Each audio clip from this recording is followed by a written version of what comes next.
Очень много детей у нас на самом деле на горке. Очень много. И все возвращаются со школы, с садика, все грязные до ужаса. Сделали до начала горки. Вот вы спросите, кто там живет. Ну, я могу, в принципе, сказать. Это вот племянница нашей головы живет. Это вот до нее. Они кусочек сделали, где вот заканчивается, и все. А на самом деле, а мы что? Мы что, не люди? Было наводнение дома. Когда потом она течет в канализацию, с канализации она, естественно, идет в дом прямо. И тряпки, все это, все. Канализация переполняется. Наши дети вот так по грязи в школу идут, по грязи домой приходят. Мы только своими силами все деньги скидываем, сами своими силами все делаем. У нас народ такой. Если надо деньги собирать, собираем.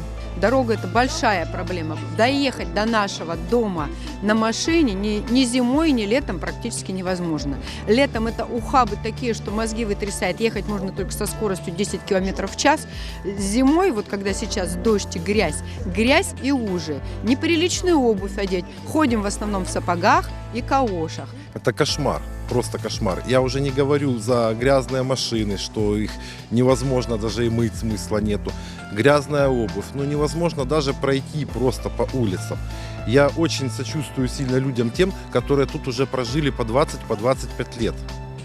Это невозможно. С этим надо что-то решать.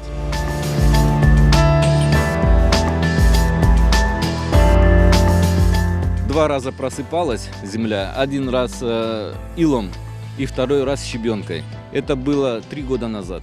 Отсыпали какой-то, непонятно, какой-то грязью, по-другому не назовешь, которая летом задыхались от пыли. Сейчас это вот все просто течет, просто кошмар.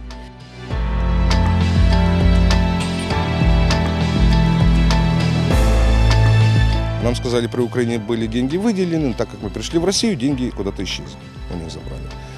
Обещала, вот ходили мы, наверное, год назад, такая же история. У нас нету проекта, ждите.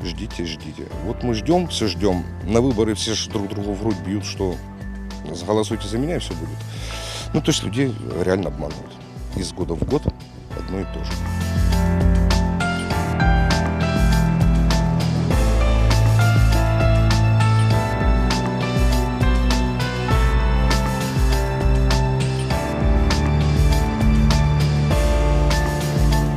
Туда вложены вообще не маленькая сумма денег, но на той площади никто даже не гуляет. И один раз в году бывает праздник. И ради этого праздника влаживать такие деньги, забыв про вот эти все проблемы.